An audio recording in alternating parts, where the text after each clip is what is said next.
घर में सब लोग बाहर हॉल में ही बैठे हुए थे और बातें कर रहे थे। तभी छोटे बेटे विकास और तन्वी ने घर में प्रवेश किया। तन्वी अपने मायके गई हुई थी। उसके मायके में कोई प्रोग्राम था, इसलिए पूरे 3 दिन बाद वो विकास के साथ विदा होकर आई थी। खैर, तन्वी ने सबको प्रणाम किया और अपना सामान लेकर कमरे में चली गई। विकास ने थोड़ी बहुत इधर उधर की बातें की और अपने कमरे में जाने लगा। बेटा, क्या देकर भेजा है तेरे ससुराल वालों ने तुझे? तूने तो बताया ही नहीं मुझे। आखिर हम भी तो जाने की क्या दिया है उन्होंने अपने जमाई को। कांति जी अपने बेटे विकास से बोली, मम्मी, उन्हें जो देना था उन्होंने दे दिया और मैंने उनका आशीर्वाद समझकर ले लिया। अब इससे ज्यादा क्या बताना? विकास बात पलटते हुए बोला, अरे तू भी हद करता है। बताने में तुझे शर्म आ रही है क्या? तेरा बड़ा भाई रंजीत भी तो मुझे सब कुछ आकर बताता था कि उसके ससुराल वालों ने उसे क्या दिया है, तो तू क्यों नहीं बता रहा? शांति जी बोली, मम्मी, भैया की बात अलग है, वो आपको आकर सब कुछ बताता था, पर मुझे कोई शौक नहीं है। पापा जी ने जो मान सम्मान के साथ दे दिया, बस वही बहुत है।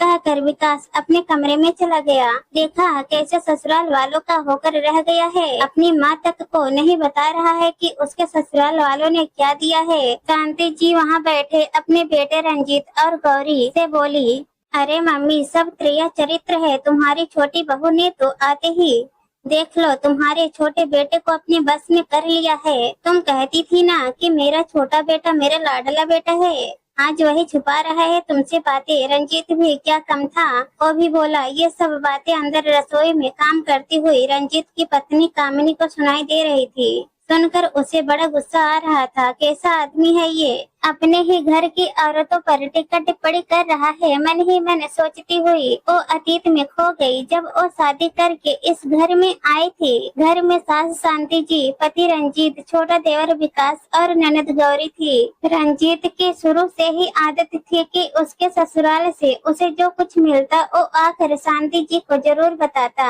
न सिर्फ ये बताता कि उसे क्या दिया गया है, बल्कि उसके मायके में क्या क्या बातें हुई वो तक आकर शांति जी को बोल देता। बताने में परेशानी नहीं थी, लेकिन समस्या तो यह थी कि उसके बाद 2-3 दिन तक सुबह शाम उठते बैठते बस यही बातें होती रहती थी और फिर उसे नई टीका टिप्पणी सुनने को मिलती थी। शुरू में तो कामिनी चुप रही, लेकिन जब पानी सिर से ऊपर जाने लगा तो उसने पलटकर जवाब देना शुरू कर दिया और इस कारण से घर का माहौल बिगड़ने लगा। हालांकि उसका देवर विकास समझदार था और इन बातों को समझता भी था और कई बार अपने भाई को रोकता भी था। भाई, क्या हर छोटी छोटी बातें तुम आकर यहाँ मम्मी को बोल देते हो? थोड़ा तो बड़प्पन खुद में भी रखो। अरे क्या गलत कह रहा हूँ मैं? जो सच है वही तो बता रहा हूँ। रंजीत तुनक कर जवाब देता। भाई, दो परिवारों के बीच में मान सम्मान, शांति और रिश्ते बनाए रखना सिर्फ बहू की अकेले की जिम्मेदारी नहीं होती है, दामाद को भी योगदान देना पड़ता है। तू देना तेरे ससुराल में योगदान, मुझे समझाने की जरूरत नहीं है। छोटा है छोटा ही बनकर रह।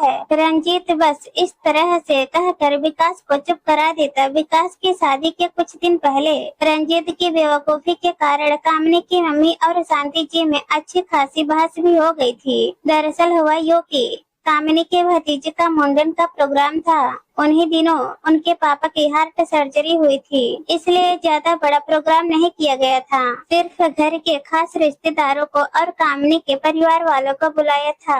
उसकी मम्मी ने उसे ज्यादा कुछ लाने के लिए साफ मना कर दिया था। खैर, कामिनी के परिवार से सब लोग गए थे और खा पी कर वापस आ भी गए। बस कामिनी और रंजीत ही वहाँ रुके थे। उस समय कामिनी की मम्मी ज्यादा विदाई कुछ दे नहीं पाई थी। उन्होंने रंजीत को अपना बेटा समझ कर ही कहा था, दामाद जी, अभी स्थिति ठीक नहीं है। फिलहाल तो मैं आपकी मम्मी जी के लिए कपड़े और लिफाफा और थोड़ा बहुत ही शगुन के तौर पर सामान दे रही हूँ। आप लोगों की विदाई गिरी मैं बाद में दे दूंगी। रंजीत ने वहाँ तो कुछ नहीं कहा, लेकिन घर आकर अपनी मम्मी को सब कुछ बता दिया। उस पर शांति जी ने जो मुंह में आया वो बोलना शुरू कर दिया। अरे ऐसे क्या, बिल्कुल भिखारी हो गए तेरे परिवार वाले, जो दामाद को भी खाली हाथ भेज दिया।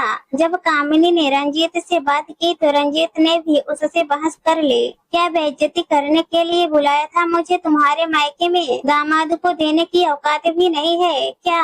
उससे ज्यादा सामान तो हम लेकर गए थे वहाँ पर। उसके बाद तो आस पड़ोसी क्या, रिश्तेदार क्या, जहाँ मौका मिलता वहीं ये बातें होने लगी। अब उड़ती उड़ती यह खबर कामनी की मम्मी तक पहुँच गई। उन्हें वाकई बहुत बुरा लगा। उनकी बेटी को सिर्फ विदाई के लिए कितना सुनाया जा रहा है, सुनकर उन्हें बहुत दुख हुआ। उन्होंने उसी समय अपनी अंगूठी और पायल गिरवी रखवाई और उससे आए पैसे से विदाई का सामान खरीद कर कामनी के घर पहुंच गई और विदाई शांति जी और रंजीत के हाथ में पकड़ा कर शांति पूर्वक बोली, क्षमा कीजिएगा समधन जी, गलती हो गई कि हम समय से विदाई नहीं दे पाए, पर कम से कम आपको भी हमारा मान रखना चाहिए था। यो रिश्तेदारों को बोलना अच्छी बात नहीं। बस उसके बाद शांति जी ने उल जुलूल बोलना शुरू किया। आखिर कामनी की मम्मी भी कब तक बर्दाश्त करती, सो उन्होंने भी कह दिया, समधन जी ये कोई तरीका नहीं होता है बात करने का, लड़की वाले हैं तो क्या हुआ,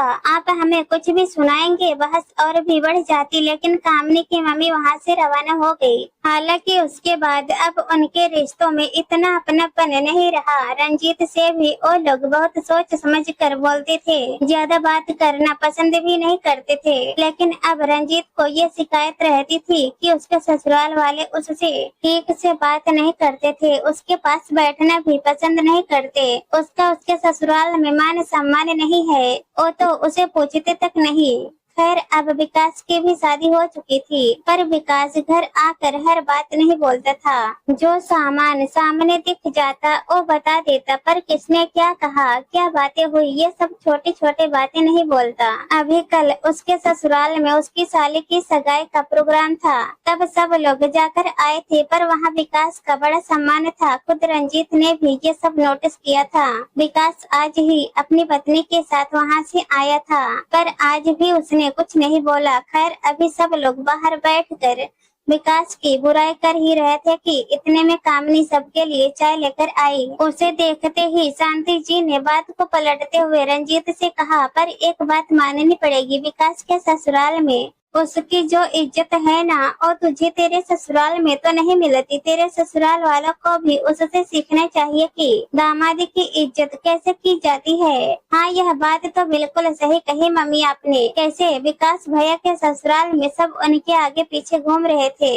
हर बात में उन्हें आवाज लगा रहे थे, पर रंजीत भैया के ससुराल में ऐसा नहीं होता। गौरी ने कहा, अरे मम्मी इज्जत देना हर किसी की बस की बात नहीं होती है, इसी से पता चलता है खानदान कैसा है। रंजीत ने भी ताना कसते हुए कहा, पर ये बात कामनी को चुभ गई। कामनी ने भी पलट कर रंजीत से कहा, दामाद बन जाने से ही इज्जत नहीं मिलती, इज्जत को कमाना पड़ता है, और वो भी हर किसी के बस की बात नहीं होती। रिश्तों को निभाने का भार सिर्फ बहुओं के कंधे पर ही नहीं होता, दामाद के कंधों पर भी होता है, और ये हर किसी के बस की बात नहीं होती। कामनी भी खरी खरी सुना कर चली गई। पीछे हर कोई मुंह फुला कर बैठ गया, लेकिन कामनी ने भी किसी को मनाना ठीक नहीं समझा। दोस्तों कहानी पसंद आए तो हमारे चैनल को सब्सक्राइब कर देना। धन्यवाद।